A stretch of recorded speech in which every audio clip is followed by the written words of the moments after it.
Hello friends, मेरा नाम भरत कुमार नेमा है। यह मेरा सेकंड वीडियो है। फर्स्ट वीडियो में हमने जलवायु परिवर्तन संबंधी प्रश्नों पर डिस्कस किया था। आज हम जलवायु परिवर्तन एवं सतत विकास संबंधी महत्वपूर्ण प्रश्नों पर डिस्कस करेंगे। तो फर्स्ट प्रश्न की तरफ बढ़ते हैं। जलवायु परिवर्तन पर पेरिस सम्मेलन का आयोजन कब हुआ? 2010, 2012, 2014, 2015। प्रश्न का सही आंसर है 2015। 1992 में रियो सम्मेलन का आयोजन किया गया, जिसके अंतर्गत United nation framework convention on climate change नामक एक अंतर्राष्ट्रीय संधि की गई। इस संधि का उद्देश्य ग्रीन हाउस गैसों की मात्रा में कमी करना था। इसमें शामिल देशों को कॉन्फ्रेंस ऑफ पार्टीज कहा गया। इसकी प्रथम बैठक वर्ष 1995 में बर्लिन में आयोजित हुई। इसी तरह कॉन्फ्रेंस ऑफ पार्टीज की 21वीं बैठक वर्ष 2015 में पेरिस में आयोजित की गई। यही प्रश्न में पूछा गया है। इसी संबंधित एक और महत्वपूर्ण पॉइंट्स आप याद रखिए। क्योटो प्रोटोकॉल 1997 में आया, पेरिस सम्मेलन 2015 में आया है। दोनों का उद्देश्य ग्रीन हाउस गैसों की मात्रा को कम करना है, परंतु क्योटो प्रोटोकॉल जहां कानूनी रूप से बाध्यकारी है, वहीं पेरिस सम्मेलन कानूनी रूप से बाध्यकारी नहीं है। नेक्स्ट प्रश्न की तरफ बढ़ते हैं। अर्थ आवर अभियान की शुरुआत किस वर्ष हुई? 2004, 2005, 2006, 2007। प्रश्न का सही आंसर है 2007। अर्थ आवर का मुख्य उद्देश्य ऊर्जा की बचत करना है। इसके अंतर्गत घरों की गैर जरूरी लाइट्स और बिजली से चलने वाले उपकरण बंद रखे जाते हैं। अर्थ आवर की शुरुआत 2007 में सिडनी में हुई है। इसे world wide fund for nature द्वारा आरंभ किया गया है। वर्ष 2020 में 28 मार्च को अर्थ आवर मनाया गया। इसके अंतर्गत शाम 8:30 से 9:30 अर्थात 1 घंटे के लिए लाइट्स को बंद रखा गया है। WWF की स्थापना वर्ष 1961 में हुई है। इसका मुख्यालय स्विट्जरलैंड के ग्लांड में स्थित है। नेक्स्ट प्रश्न की तरफ बढ़ते हैं। यूनेप का गठन किस वर्ष हुआ? 1970, 1972, 1988, 1992। प्रश्न का सही आंसर है 1972। यूनेप या UNEP संयुक्त राष्ट्र से जुड़ी एक पर्यावरण संस्था है, जिसका मुख्यालय केन्या के नैरोबी में स्थित है। पर्यावरण एवं वन्य जीवों के संरक्षण से संबंधित महत्वपूर्ण संस्थाएं इस प्रकार हैं।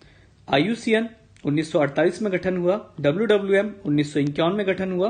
WWF का गठन 1961 में हुआ। ग्रीन पीस, यह भी पर्यावरण से संबंधित संस्था है, 1971 में गठन हुआ। साइट्स और ट्रैफिक, ये वन्य जीवों के अवैध व्यापार पर नियंत्रित करने वाली संस्थाएं हैं। जहां साइट्स का गठन 1975 में हुआ, वहीं ट्रैफिक का गठन 1976 में हुआ। नेक्स्ट प्रश्न की तरफ बढ़ते हैं। निम्नलिखित में से कौन सी ग्रीन हाउस गैस ओजोन परत को नुकसान पहुंचाती है? कार्बन डाइऑक्साइड, मीथेन, क्लोरोफ्लोरोकार्बन, सभी। प्रश्न का सही आंसर होगा क्लोरोफ्लोरोकार्बन। देखिए, ओजोन परत समताप मंडल में पाई जाती है। यह पृथ्वी की सतह से 10 से 50 किलोमीटर की ऊंचाई पर स्थित है। इसका कार्य पराबैंगनी किरणों से रक्षा करना है। ओजोन परत को नुकसान पहुंचाने वाले पदार्थों में क्लोरोफ्लोरोकार्बन, हाइड्रोक्लोरोफ्लोरोकार्बन, नाइट्रोजन के oxide, methyl bromide, carbon tetra chloride, methyl chloroform शामिल हैं। ओजोन परत से संबंधित महत्वपूर्ण पॉइंट्स आपको याद रखने होंगे। फर्स्ट पॉइंट है, क्लोरोफ्लोरोकार्बन का उपयोग रेफ्रिजरेटर एवं एयर कंडीशनर में होता है। सेकेंड पॉइंट, सर्वप्रथम ओजोन छिद्र को 1985 में आर्कटिक क्षेत्र में देखा गया है। थर्ड पॉइंट है, ओजोन परत की मोटाई मापने में डाप्सन इकाई का प्रयोग किया जाता है। नेक्स्ट पॉइंट जो आपको याद रखना है, 16 सितंबर को अंतर्राष्ट्रीय ओजोन संरक्षण दिवस मनाया जाता है। नेक्स्ट प्रश्न की तरफ बढ़ते हैं। निम्नलिखित में से कौन से प्रोटोकॉल का संबंध ओजोन संरक्षण से है? Vienna protocol, Montreal protocol, Vienna एवं मॉन्ट्रियल दोनों प्रोटोकॉल, क्योटो प्रोटोकॉल। प्रश्न का सही आंसर होगा वियना एवं मॉन्ट्रियल प्रोटोकॉल। देखिए, वियना प्रोटोकॉल पर सहमति 1985 में बनी है। 1988 में इसे लागू किया गया है। इसका संबंध क्लोरोफ्लोरोकार्बन पर प्रतिबंध लगाने से है। मॉन्ट्रियल प्रोटोकॉल 16 सितंबर 1987 में इस पर सहमति बनी है। 1 जनवरी 1989 को इसे लागू किया गया है।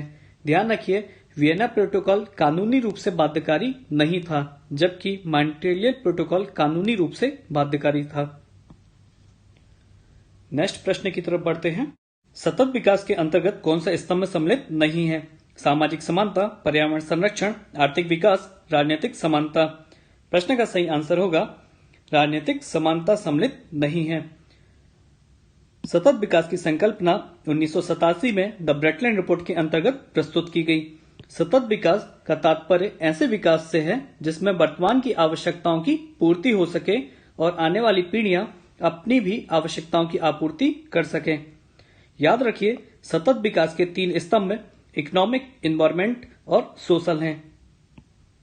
साथ ही साथ याद रखिए, विश्व सतत विकास शिखर सम्मेलन वर्ष 2020 में नई दिल्ली में आयोजित किया गया।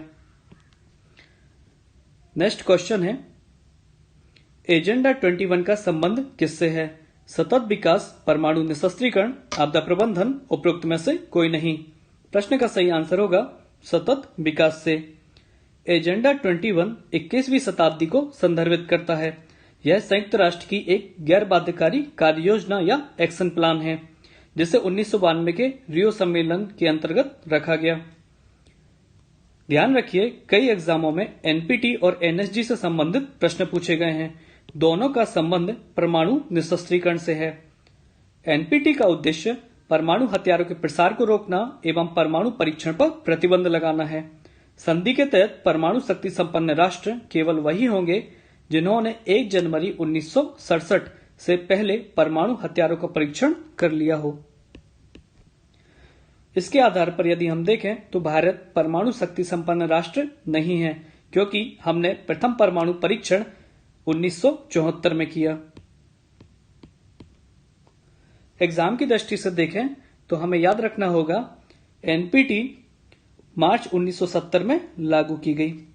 साथ ही साथ 5 देश भारत, पाक, इजराइल, उत्तर कोरिया और दक्षिण सूडान इसमें शामिल नहीं है। एनएसजी परमाणु हथियार बनाने की सामग्री, तकनीक एवं उपकरणों के निर्यात पर प्रतिबंध लगाता है। 1974 में इसकी स्थापना हुई है। 48 देश इसमें शामिल हैं। भारत में आपदा प्रबंधन अधिनियम 2005 है, जिसके अंतर्गत राष्ट्रीय आपदा प्रबंधन प्राधिकरण एनडीएमए का गठन 2006 में किया गया है। एनडीएमए के अध्यक्ष प्रधानमंत्री होते हैं। एनडीआरएफ का गठन 2006 में किया गया है, इसे भी आपको याद रखना है। नेक्स्ट क्वेश्चन है, रियो प्लस 10 सम्मेलन का आयोजन कहां किया गया? जेनेवा, वियना, जोहान्सबर्ग, नई दिल्ली। प्रश्न का सही आंसर है जोहान्सबर्ग। देखिए, रियो सम्मेलन 1992 में हुआ, जिसमें एजेंडा 21 रखा गया। रियो सम्मेलन के 10 वर्ष पश्चात रियो प्लस 10 सम्मेलन 2002 में जोहान्सबर्ग में आयोजित किया गया। रियो सम्मेलन के 20 वर्ष पश्चात रियो प्लस 20 सम्मेलन 2012 में रियो डी जेनेरो में आयोजित किया गया। संयुक्त राष्ट्र संघ द्वारा वर्ष 2000 में 8 लक्ष्य निर्धारित किए गए, जिन्हें मिलेनियम डेवलपमेंट गोल कहा गया, जिन्हें 2015 तक प्राप्त करना था। एक बार फिर संयुक्त राष्ट्र संघ द्वारा वर्ष 2015 में 17 लक्ष्य निर्धारित किए गए, जिन्हें सस्टेनेबल डेवलपमेंट गोल या सतत विकास लक्ष्य कहा गया, जिन्हें प्राप्त करने की समय सीमा 2030 निर्धारित की गई। ध्यान रखिए, एमडीजी के अंतर्गत 8 लक्ष्य हैं, जिन्हें 2015 तक हासिल करना था। वहीं एसडीजी के अंतर्गत 17 लक्ष्य हैं, जिन्हें 2030 तक प्राप्त करना है। नेक्स्ट प्रश्न की तरफ बढ़ते हैं। नीति आयोग के सतत विकास सूचकांक 2019 में प्रथम स्थान पर कौन सा राज्य है? महाराष्ट्र, कर्नाटक, बिहार, केरल। प्रश्न का सही आंसर है केरल। ध्यान रखिए, इस सूचकांक में बिहार अंतिम स्थान पर है। यह नीति आयोग द्वारा जारी की गई द्वितीय रिपोर्ट है। ऐसी ही प्रथम रिपोर्ट वर्ष 2018 में जारी की गई। नीति आयोग का गठन 1 जनवरी 2015 में किया गया, जिसके अध्यक्ष भारत के प्रधानमंत्री होते हैं। नीति आयोग के वर्तमान उपाध्यक्ष राजीव कुमार हैं।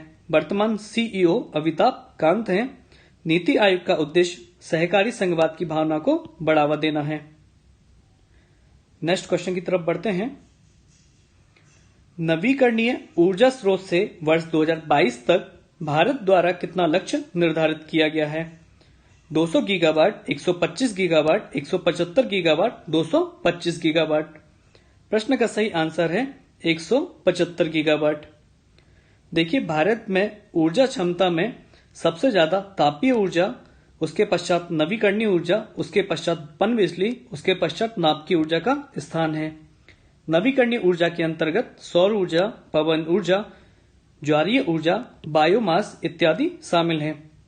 ध्यान रखिए, 2030 तक सतत विकास लक्ष्यों की प्राप्ति हेतु भारत सरकार द्वारा कुछ लक्ष्य निर्धारित किए गए हैं जो एग्जाम के लिए महत्वपूर्ण हैं, जिसमें सभी के लिए आवास 2022 तक, सभी के लिए स्वच्छ पेयजल 2024 तक, $5 ट्रिलियन अर्थव्यवस्था 2024 तक, टीबी उन्मूलन 2025 तक, मलेरिया उन्मूलन 2030 तक निर्धारित किए गए हैं। वीडियो देखने के लिए आप सभी का धन्यवाद। प्लीज वीडियो को लाइक करें, शेयर करें और चैनल को सब्सक्राइब करें।